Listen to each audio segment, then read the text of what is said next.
Welcome to The Crucible, Conversations for the Curious. I am Hamish, your host. This podcast is for anyone going through awakenings, trying to make sense of life, whether dark nights of the soul, needing to make life-changing decisions, struggling with addiction or critical illness, or simply realizing that their life as they know it is not aligned to values and purpose.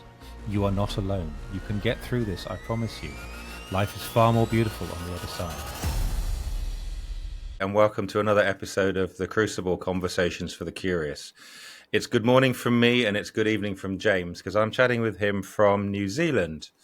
James and I got chatting recently, and he is a storyteller, he is a songwriter and a producer from the other side of the world. And he has got a remarkable story of being wise when it came to all sorts of things. Unlike me, who went headfirst into chaos and drama, James spotted things in his life and he's got a remarkable tale. So James, thank you so much for turning up today. I really appreciate this. No worries, Hamish. Thank you for the invitation. Lovely. Can you please tell me a bit about your story and, how you make sense of life? Because I think it's quite an interesting approach. So, born and raised in Sierra Leone. Parents separate when I'm 6. I'm on the autism spectrum, so I have to try and navigate life, which that on its own is tough. And then throughout life, I struggled with mental health, anxiety, depression, and trying to find a way to make things make sense. So I started writing things down, playing music. I would be in a few different underground and independent projects, and all of that trauma and all of that stuff that I went through, even as an adult, has brought me to a place where I'm now releasing my first studio album, Lost and Found, as a solo artist. And I've been able to overcome all of that personal stuff to find hope and joy in all of the seasons that life brings, including the hard ones. There's lots to dive in there. Tell me how being on that autism spectrum has made life complicated for you, because I know, on discussions before going live, you said it's made your life difficult, it's made it interesting, it's made it illuminating, because you just see things differently. So explain to me how growing up that made your life complicated. Sure thing. So when I was growing up, it was trying to understand why games at school were played a certain way, or trying to be creative, or trying to put myself out there, as sometimes I didn't quite feel like I was part of the equation. Got better at that over time, and thankfully had a very good group of friends who we started at kindergarten, went right into the end of high school, and they would help me out a bit. As I got older and you get the other emotions in, becomes, who am I? Where do I belong? What is this feeling? I don't like myself right now. I want to lash out. I want to do all these things. And that was tough. But the autism spectrum has also blessed me with a different ability on creativity and being able to look at music and songwriting and creating things a lot more differently, which has been very beneficial in my life. It still causes headaches once in a while, but my toolbox is a lot more refined now because of that creative side. Had it not been for that, I would have been in massive trouble.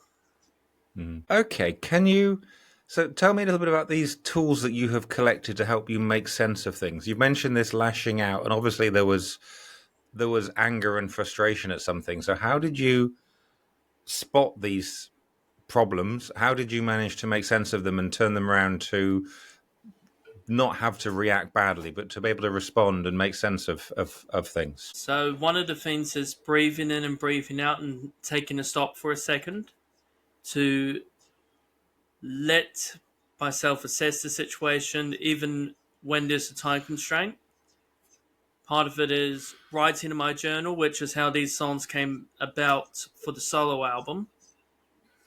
Part of it was just painting, playing guitar, getting somewhere creative, having that good support network I can talk to, good counseling, and ultimately just continuing to move forward, which is the tricky part, right? Because when you're in that dark place, you want to say that you don't think there's any hope, but as hard as it is, putting one foot in front of the other and Mm. taking those steps forward, just like how a river runs, that's how you get through.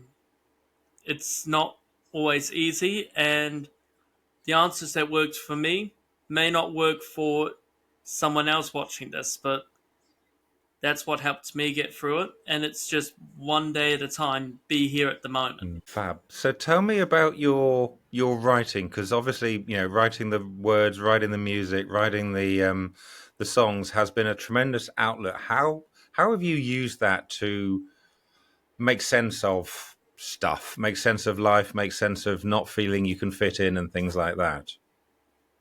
Yeah, so with the writing, I'd done bits of it on and off as a kid.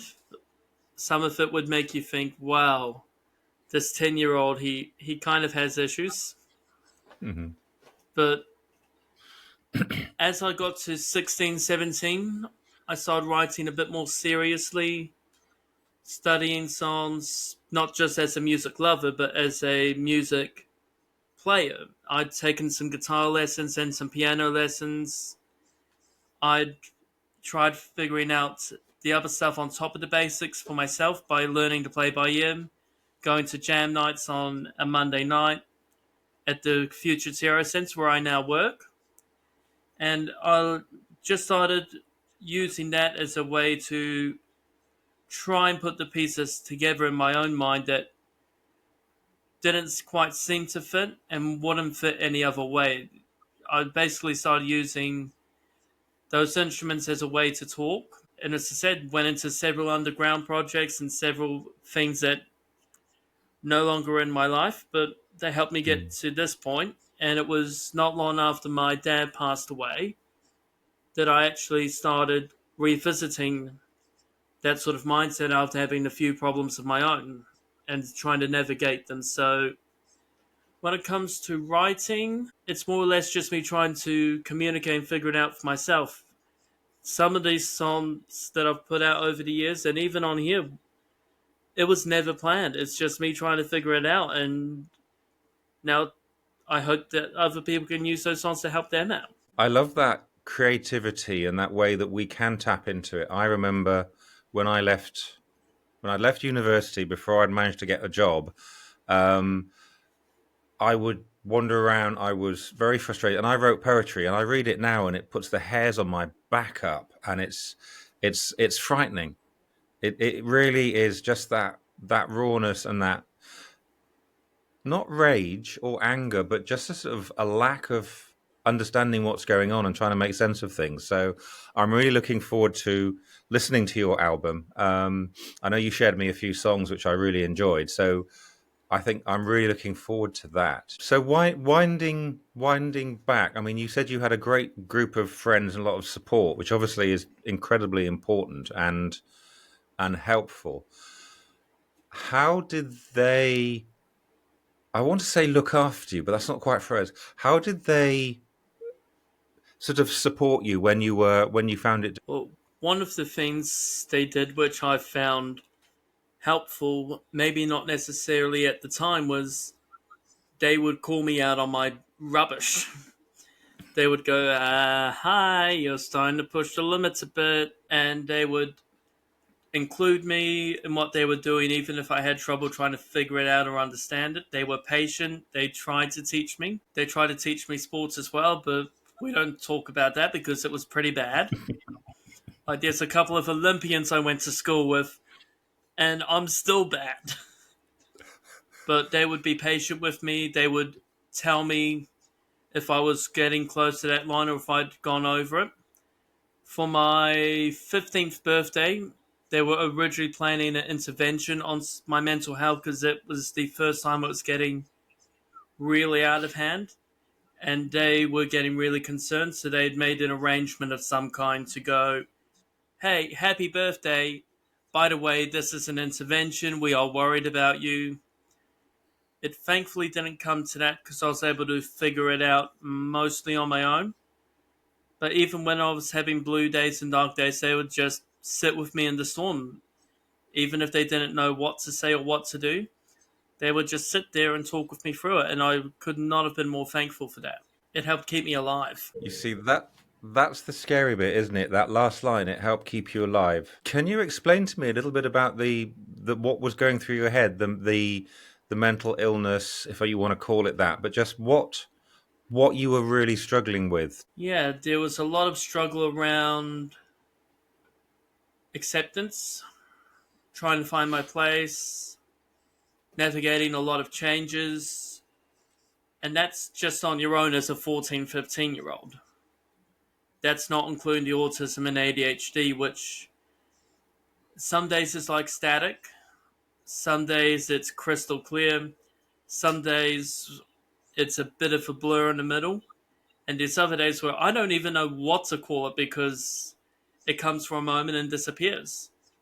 But at 14, 15, it was a lot of the static, a lot of the blurred lines, things were just getting out of hand. And I had actively contemplated disappearing. And it was a lot of my friends that stopped me from going through with it, a lot of my family, not all, but some, that stopped me going through with it. It was faith, finding God at 15, that stopped me going through with it. And it was wanting to be here, but not wanting to be what I was, that made me want to stay in the end. Yep. And looking behind you over your left shoulder, be yourself because everyone else is taken. There we are. Thank you. Yeah. That obviously is very important to you, isn't it? Because, I guess that kind of thing has helped you realize that we are all different. We are all unique. We all have stuff to deal with. We also have lots of superpowers and magic. So tell me how, you've said the faith, your friends, your family, how did all that give you that foundation to keep you afloat when life didn't make sense? Because I think this is quite important. I'm really getting the sense this conversation is where we're going with this may be really helpful for some people. Yeah, so obviously you've got all those things that stick together on their own and help make the foundation. It sort of got to a point where it was going to be one day I'm going to get better, or this is day one of getting better. And day one, as I'm sure you know from experience, is not an easy day. It's the first time you confront and go, hey, I'm not okay here. I'm struggling. The water's getting too high here. I need help. And in 2011 Tierra, that was very taboo. It's like if you were in the high school or even the small town sort of thing, if you were actively getting help, usually that would be the end of you. But thankfully, me going to get help lessened that taboo a bit, which I'm glad is a byproduct.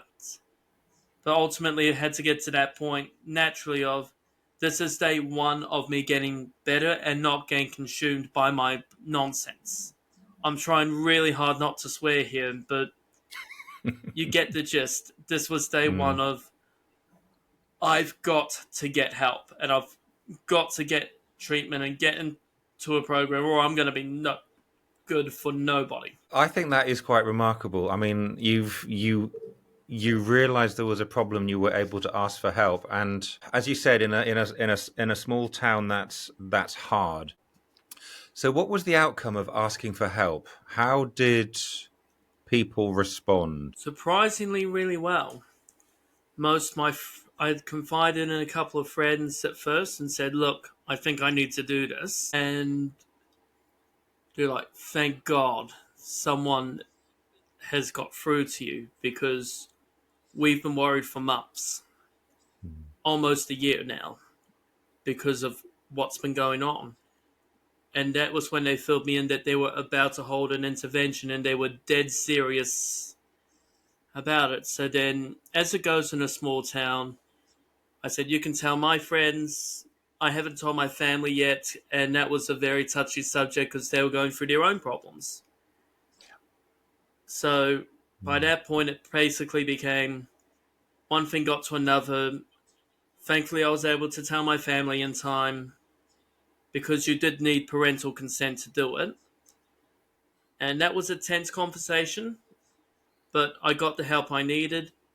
And the ones who cared enough stuck by my side. And if they weren't by my side, I knew they didn't really care. Or they cared enough from a distance to let me do what I needed to do.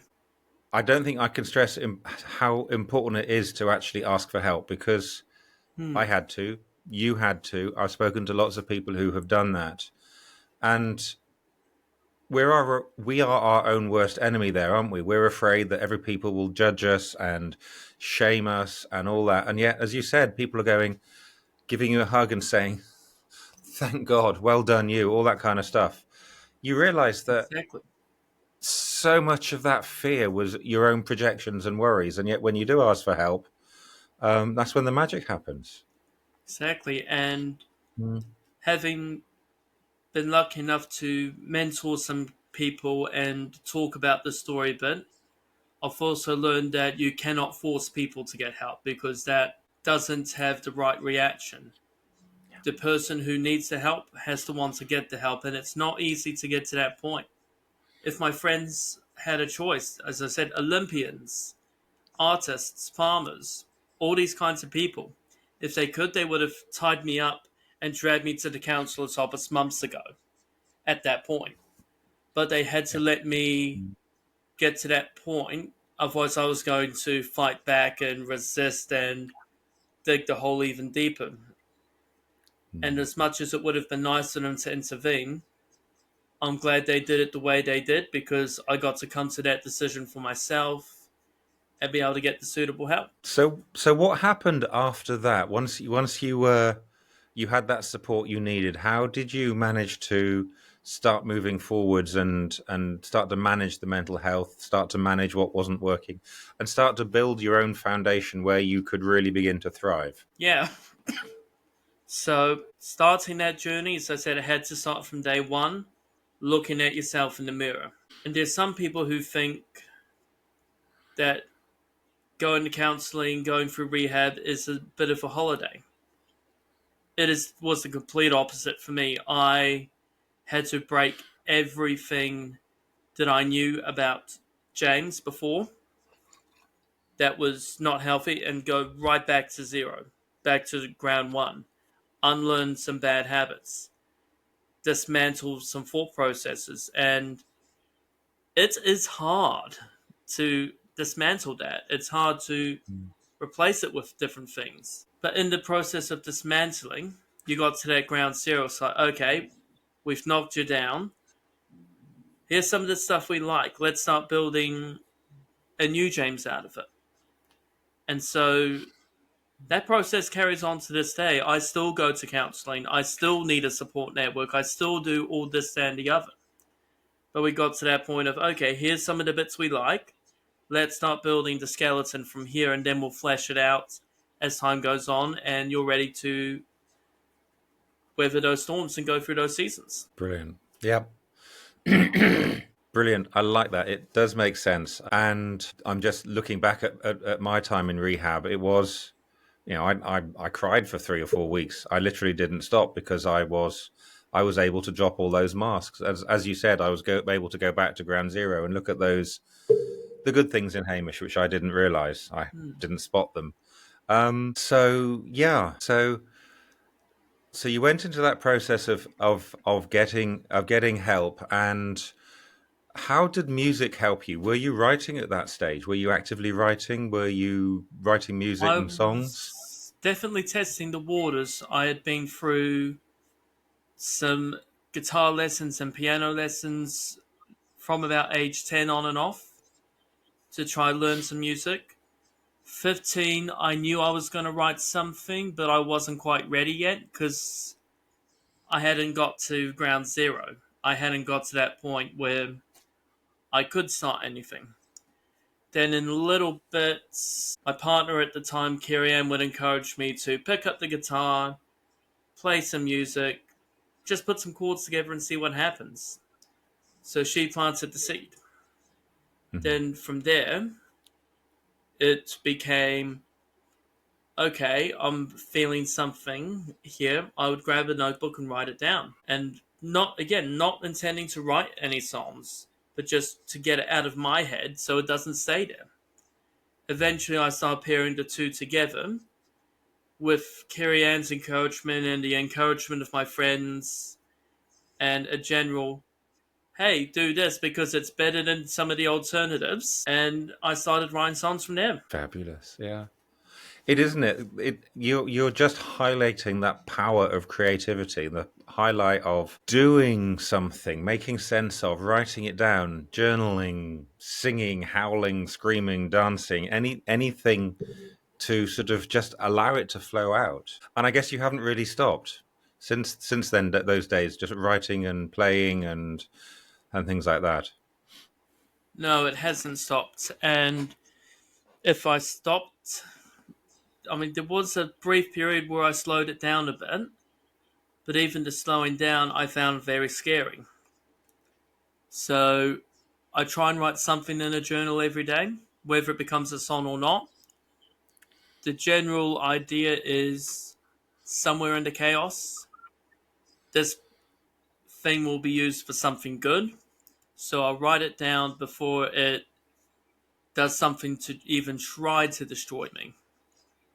And that's how I work through it with faith, work through it with music, work through it with any of the other things I do. Because if it's stuck in my head too long, it's not a good ending. And it's better to sit with it and externalize it rather than let it eat you internally and you have to go back to ground zero and start the whole thing again. I think that is really interesting, isn't it? So you've got a series of tools or resources that you almost check in, like, hey, it's Monday morning. Have I done this? I've got to do this, just to keep you floating. So it's almost like every morning you've got to pick up some paddles, hoist a sail, and things like that, for want of better metaphors. Pretty much. I've got my daily routines, my weekly routines, and if something's off, I will know, and then I know, okay, I've got to go back through this and reassess it. Because even when you're as far along in recovery as you and I, we still need to sharpen our tools once in a while. We still need to refine them a bit in order to keep the ship running. Yeah, yeah. I think that is really important, and sometimes I get resentful about that. So it's like, why can't I just exist? Why can't I just go? And then I remember, yeah, that's why, because I found a coping strategy that worked. Alcohol was lovely just to numb everything and just allow me to forget. However, it allowed me to forget life as well. So I like that. I have to go, can't do that, want to do that, must do that. But it brings awareness in. It allows me to be a bit more aware of me physically, emotionally. And I find that really, really empowering. I find that a really good way just to align my moral compass a little bit more. And I think it's worth the effort. It really is worth the effort. Absolutely. Like, if we were having this conversation when I was 14, this wouldn't be happening because I Mm. didn't have that knowledge. And to know that you can be in recovery and still not be fully okay and still have to refine things, that's okay. Mm. Because recovery is a journey, it's not an end destination. And even 13 years on from first seeking help, I'm still adjusting things and I'm still working through my baggage. And I Mm. never claim to be a saint about it. But it's that getting up in the morning, taking those steps. It's okay to have a bit of a down day once in a while, as long as we don't sit with it for too long. So, Mm. absolutely, what you've said, I agree with 100%. Yeah, I think it is okay. And it is okay. Those down days are important. Those rest days are important, and those days when everything works, you can get in the studio at 6 in the morning and keep on going till midnight, and can't go to sleep because you're so energized, and you've created a masterpiece. And I think that is lovely. But so you, I guess, like me, you also, when you tune into yourself, you've got a better idea of when you feel energized to do something and when you need to sort of hunker down and hibernate for a little bit. Do you Yeah, find absolutely. you flow with it, your energy rather than your emotions or your thoughts. As it is, I'm always very analytical about myself, not in an egotistical way, but in a way that I can actually go, okay, how am I today? I may not love myself. I might like myself. What kind of things do we need to address on the journey today?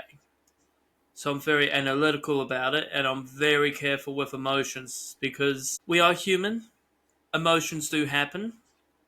Mm. When your emotions get out of hand, that can take you on a one-way street back to things that came before. So if I'm not feeling okay, I find out right away. And instead of sitting with the emotion, I try to make friends with it so I can say, right, I can walk with this. And of course, if with faith as well, you've got a little bit of a higher power that you can say, hey, I can't do this on my own. And whatever that is for you, or whatever it isn't for you, Mm. there is that freedom in saying, I need to take care of this. I've done what I can with it. I'm going to hand it off to you. For me, it's God and Jesus. For you, it might be something else. Whatever that higher power you believe in is, it does help. It really does, doesn't it? Yeah. No, it makes lots of sense. What's fascinating is the more conversations I'm having, the more there is this pervasive sense of a higher power, whether it is, as you said, God, Jesus, whether it is any other religious God, whether it is a sense of spirituality.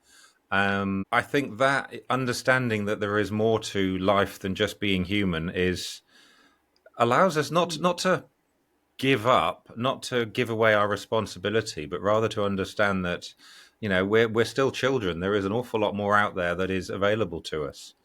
Um, yeah, I think that's exciting. I really do. I want to go back a little bit. What you said before you mentioned your faith, this whole thing about spotting things before you start going down that slope.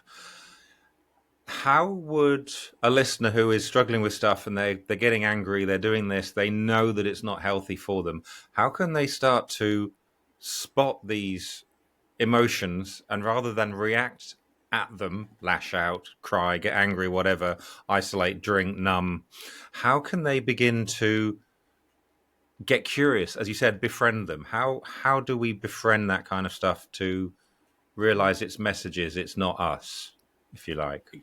Exactly. So we use a bit of an analogy here. We go with the mountain because I live on a mountain town. At the bottom of the mountain is the ambulance. We don't want to go there because that means we're falling off the mountain at somewhere down the line and we need to go back and take care of ourselves that little bit more urgently. But along the way up the top of the mountain, imagine that there's some nets going around it to catch you when you do try to stumble. How you, I guess, find those things you need to resolve is where are the holes in the net? Have you fallen down the stairs a little bit on your way to the top? Is there a hole in your net? Have you fallen through that one and you're about to go down to the next layer and fall through that? It's kind of like a visualization of, okay, I'm at the top. I can see that there's a net here. I need to get some fabric to fill up that part of the net. I need to actually patch it up before I fall off. Very much the same kind of idea, because if we're if we're at the top of the mountain or even trying to climb up, there are going to be things that are going to knock you down, or at least make a good attempt at it. So knowing what your triggers are, knowing what does make you blue, knowing what makes the world feel sunshine, knowing you and your habits and those sort of more behavioral things. Knowing yourself helps you to know where those things you need to work on are. And by knowing yourself and knowing what your limits are, it does help you to limit how bad things can knock you down, because there are moments in life you're still going to fall down, and that's okay. The Mm. important thing in That's going, okay, we've sat with it. Now we need to get back up. Yeah, I love that. Looking for the holes in the net, looking for what isn't okay in your environment, isn't it? Um, and I guess you'll correct me here. I guess being on the autism spectrum, you've had to look for those holes. You've had to look for those steps, the climbing ladders, the rails, and things like that, because it's you're. I see. I don't understand. I don't comprehend how you function differently to me, but you've had to make sense of that, haven't you? Because obviously your brain does function differently, the way you perceive is differently, and things like that. Absolutely, and that's where a lot of that analytical side of me comes in. Especially there were times I did have to fight those battles on my own. There were points where both sides of my family were arguing with each other, and some ways I fell through the cracks, some ways I had to figure it out on my own because there were bigger fish they were frying, and had to do it because there was a point in life where I was pretty much a lone wolf. I had to figure it out on my own, keep some people close, but keep others at a distance so they couldn't hurt me, or I couldn't hurt them. And as you get older, you notice these things a lot more. You get more analytical about your behaviors and how, taking this to kindergarten terms for a minute, your actions do have reactions, and how you feel does matter. So, what you're saying with that, I absolutely agree with. The difference with autism and ADHD for me is it takes a bit longer to do it. It's a bit more brain work to try and understand it. And it's trying to still be yourself while navigating the bits of the world you don't understand. And that's something that I've had to do a lot in my life. Something that, just like recovery, I'm still having to do now. Can you explain to me what being on that spectrum, what you find difficult? What is it? Is it reading people's body language? Is it understanding their motivation? What is it that complicates your life that you don't understand or perceive? You just have to understand my language because I don't understand this. I think I've I've got where I've you're not really going. met it great. Yeah. How what do you struggle with in everyday life that you've had to build a structure around yourself to guide yourself through? Understanding sort of the societal norms and boundaries and barriers is one of them. Trying to not just be a face in the crowd, but also not getting too loud. Trying to make a difference in the world, but some days getting out of bed's a challenge. And like a spectrum, it goes up and down and moves around a lot. So some days you get more of some things than others. That for me is where the struggle comes in with those ups and downs, and where I've, especially in my recovery, have to be a lot more careful. Because if I'm up here one day and down here the next, then that's a big drop. Some people who are Yep. maybe not on the spectrum or maybe not dealing with it as severely, you've got that grey area where you've got time to stop and think. I've had to build my own grey area because life is full of ups and downs, but in my brain, it very rarely, up until even a couple of years ago, stopped at that grey area to go, oi, think for a minute. Hmm. And those are the sorts of general things I struggle with. And again, it goes up and down depending on the day. Okay. So it's almost like your pendulum had two positions and there wasn't a thing in the middle. It was either A or B rather than, as you said, that grey bit in between where you could go, hey, there's a problem. It was just like good, bad, crap, excellent, shit, whatever. Basically, yeah. Yeah. That's basically it. That sounds tiring. It is. Even on Mm. medications and going through the therapies I do, Yeah. it is tiring. It takes a lot of work. There are some situations where I had to put in extra work, like going on the road to play live. I used to have to really work on that and try not to be reckless. Even now, when I get the chance to play live, It won't be for a few months, but I know I have to put the work in, so I'm starting to put some of those plans in place now. When I'm traveling, I had to do a little bit of that as well. And generally speaking, it's hard work when you're in recovery normally, never mind on the spectrum. Mhm. But you get up in the morning because you know it's worth putting in that work to stay clean, stay in a good place, and not go back to where you were. Because if you went back there, you know you would detonate and have to start again. And sometimes it does take people a few tries to go up and down and back through rehab.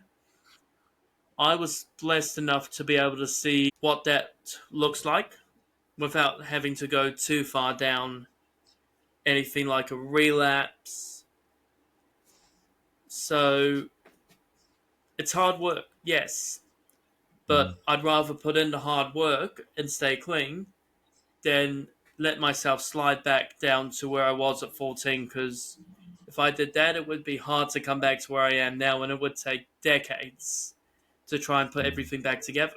I think that's remarkable. I really do. I think, you've been able to spot it, see the process, see that slippery slope, and go, yeah, it's alluring. It's there. I know it works. I know alcohol takes the edge off. I know this takes the edge off. I know that bad behavior, it protects me, but it isolates me so much that it's not worth it. That's the important thing. It's not worth it. And when you slip, it's just like, I'm human. Get up. You've got that other day's information. You've got the new memories of that, the experiences, and you can keep going. And it's not easy, but it does allow us to see how beautiful this life really is, doesn't it? It does give us that little bit of Absolutely. poignancy. Mm. Like, So even up to a couple tell of me years about the ago, I had a music. lot What of. Sorry, carry on, I James? was going Yeah, to say, there's a bit of a even delay. Yeah. up until a couple of years ago, I could see that the world wasn't as rosy, and I just wanted to get out of it. But there are times where it's like, it's rosy. I want to stay in it.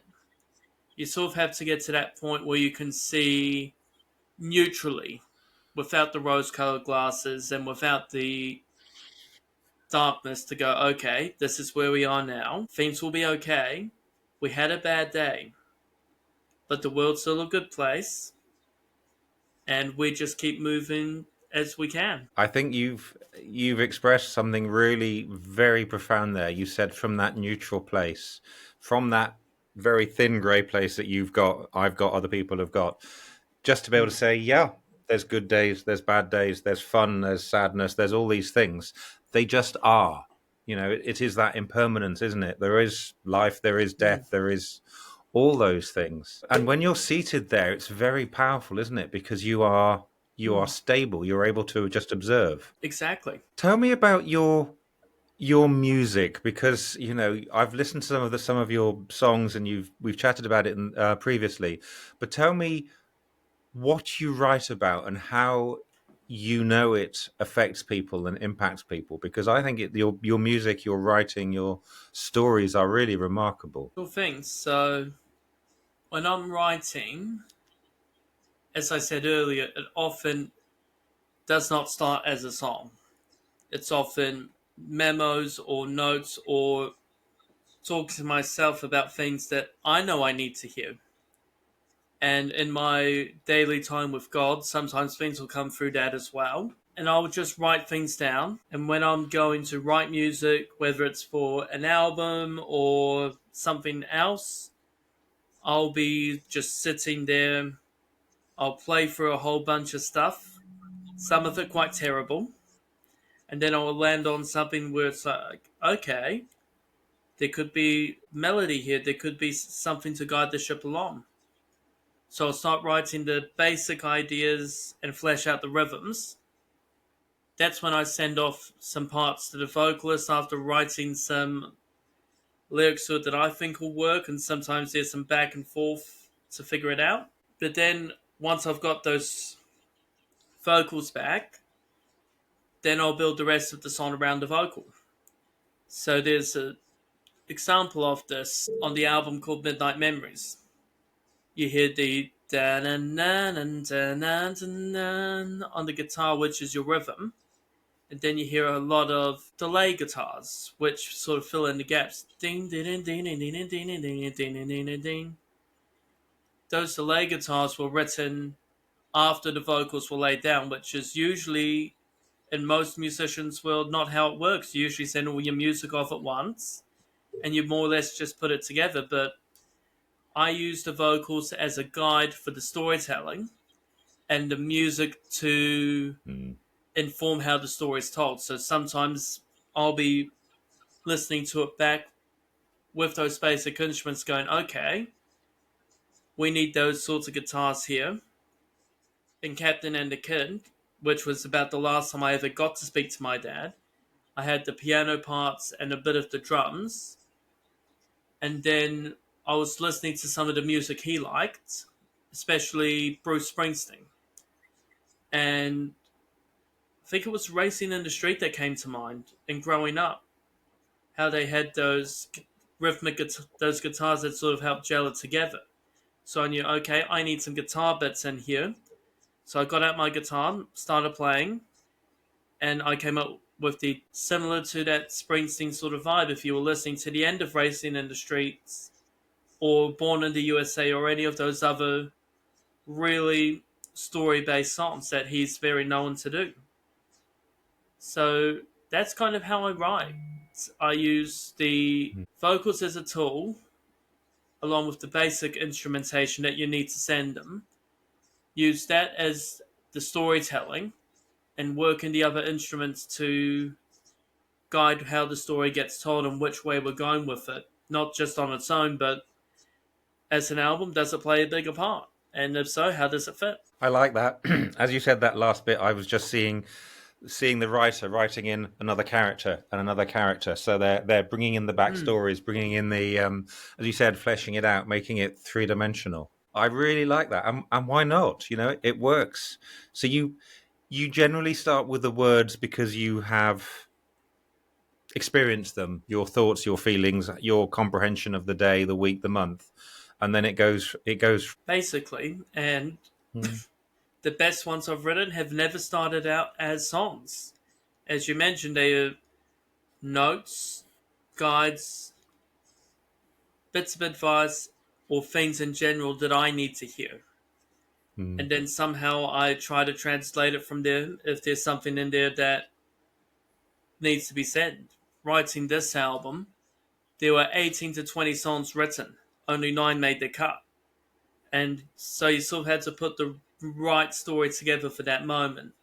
It doesn't discredit the other songs that didn't quite make it. It just means that it's not their time yet. Brilliant. I really like that, and I'm loving learning the experience of writing an album because I've never had a conversation like this, and just it's a whole story, isn't it? Immediately makes me think of Radio Chaos. I guess you know that album. Just it is a story all the way through from end to end. Um, yeah, And that's what I sets the like that. best albums apart, I find. Because anyone can write 10 songs and put them out as a collection. Anyone can do that. That's not particularly hard. But when you're writing an album that's more of a story, you do have to think about the quality of that story. What parts fit Mm, best, what parts don't. And you hear that a lot with things like The Wall, Dark Side of the Moon, Born in the USA. Elton John writes mm, songs and stories. REM, just listen to Out of Time or New Adventures in Hi-Fi. mm, Bon Iver's first album was written about isolation in a cabin. There's those underlying themes that tie it all together, and that's what makes mm. an album good, no matter who it is. Yep.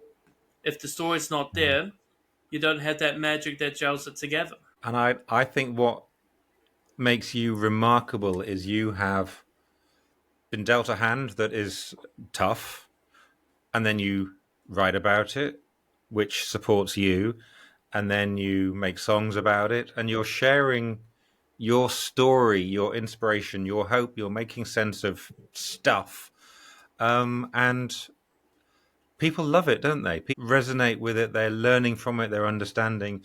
Tell me a bit about the feedback you're getting from your music and how it helps people make sense of their own stuff.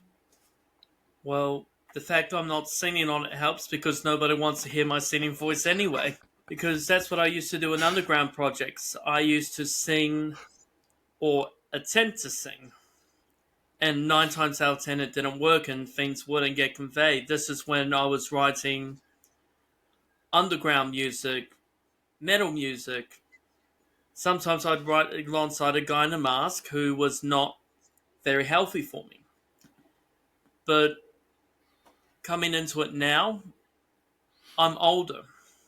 I'm learned some things. I'm a bit wiser. I'm not the same James that was writing those kinds of albums for acts that went pretty much nowhere. The James now does not have any expectations that a song's going to impact someone. I can't go to someone and like, hey kid, you want to be changed forever by a song? You can't do that. So all I can hope is that the music will resonate with people and that it might help them on their journey in some way. But once it's released, that as a songwriter, that's out of my hands. I know that season's closed for me. If it helps people, that is amazing. And I've heard some really cool stories, but it's ultimately not the end goal. Yeah. I'm writing to keep it out of my head and to help other people in some way. How it helps is ultimately down to the listener, and even if they have a really wacky way around it, the way it helps them is not unequal or indifferent or wrong. If it reaches people and it means something to them, I've done my job right. Brilliant. I love that.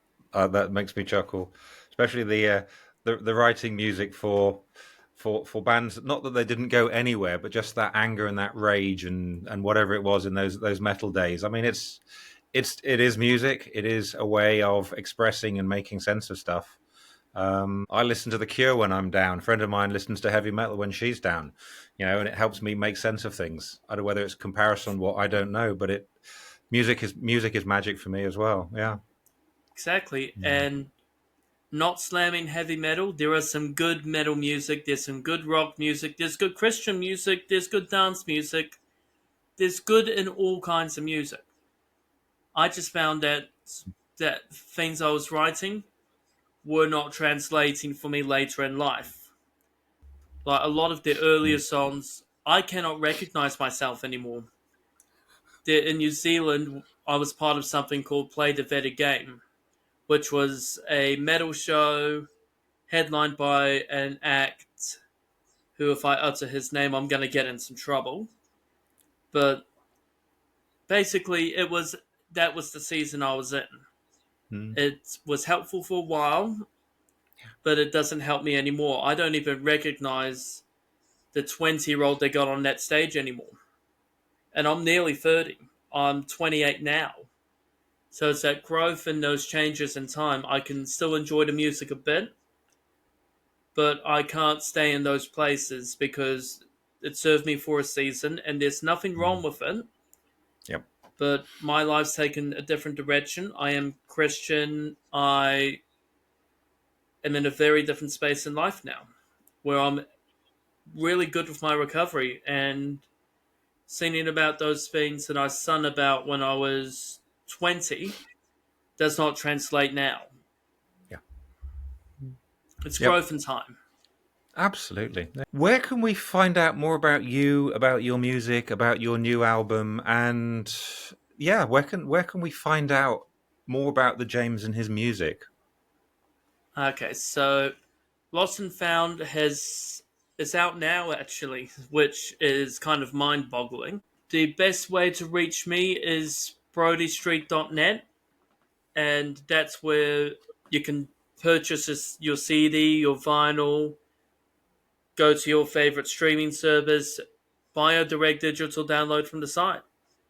Merchandise is on the way, and fingers crossed, once I'm recovered from this car crash and some of the injuries from that from a few months ago, I'm hoping to be touring next year.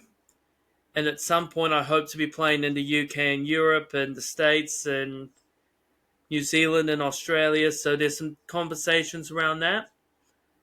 If you, for some reason, want to follow me on social media, I'm not very good at it, but my handle is at Brodie is found on pretty much everything that you can find. If you can't see me using that handle, I'm probably not there. That's pretty much the best way to do it. I love that. Now, I've picked up on something. You've Lost and Found as the album. Brodie is James is Found. Found? Explain this thing around being found, because that's obviously something important to you. Yeah. So this transcends life and songwriting for me. In order to be found and to get to this good place, you first have to be lost and not know where you're going to get to that place. The songs on Lost and Found started in 2020. COVID would have been enough to trigger an existential crisis where you're wondering, who am I? What am I doing? Why do I exist now? And I started writing the album a few weeks after my dad died, trying to figure out, okay, dad's not here anymore. Who am I now? While having to do some top ups of counseling and up the ante a bit because a relationship I was in at the time fell and life was just not in a good place. So what you hear on this particular album is how I go from that into getting back to that place where things are okay, even if I'm not okay. That's the journey from lost to found for me. Is Hmm. you start at the end, you backtrack to where the story starts, and then make your way back to the end, and basically figure out, okay, this is what you learned on the way. These were the experiences. And you don't need a lot of tracks to do it. Lost and Found is only 9 songs, but those are the songs that will tell you about my life from sort of July 2020 up until September 2024. And the next part of the story, when I work on this second album, it'll pick up from now and it'll sort of go, okay, this is where I'm at the moment. And I don't know what that journey looks like. It could come early next year, it could be years down the road, but the journey is Hmm. going to be very exciting because I'm going from where I am now into wherever we're going next. And it won't be easy, but it will be fun. It will be fun. Absolutely. I think that's fabulous, James. Well, we'll put all your information in the show notes. We'll put where we can find your album, and I'm looking forward to. Now it's come out, I'm looking forward to get that as well. Um, One last question: what is your superpower that you have got from not having that intervention, but from making your own choices to make sense of life the way you have done, or the way you are doing that now? Yeah, this is actually in one of the songs on the album, and it's the chorus. So I'm not sure if this is one of the ones you've heard or got to hear or what, but it goes like this. I'm afraid of the changes and the ghosts of my heart. The little things in life are all that I have. Time makes you older, faith makes you stronger, but it's just a moment. These storms will pass. And if you need context for that, the superpower is knowing that the storms will pass, but knowing that things will be okay in the end. That's the superpower. I think that is remarkable. I love that, and I haven't heard those words. So I obviously haven't heard that track. I will listen to that later. Yeah, James, thank you. This has been a really fabulous conversation. It's been considered. It's been curious, and I've learned so much about music, writing music, and just the way you make sense of life. Because I think it's quite remarkable that you have gritted your teeth. You have faced stuff that people don't shouldn't have to, and you've come out the other side going, "What's next?" And you've got that smile, and as you said, it's all going to be okay. I think that is really remarkable. So thank you for your time today. I really appreciate it. Thank you, Hamish. I've really enjoyed coming onto your platform, having a chat, and and into the toolbox that you're creating for people through this podcast. I think that there's a lot of power in what you're doing, and I'm just thrilled to be a very small part of that. Well, it has been gratefully received, and thank you very much indeed. Thank you for listening to this episode of The Crucible, Conversations for the Curious. If these powerful stories of transformation resonated with you, be sure to like, subscribe and share this show with anyone who you think could do with a dose of inspiration for their own journey. I would really appreciate it if you could make any comments on your favourite podcast platform as well. That helps me reach more people. All the important links and information are in the show notes below. Thank you very much for listening, and catch up with you soon.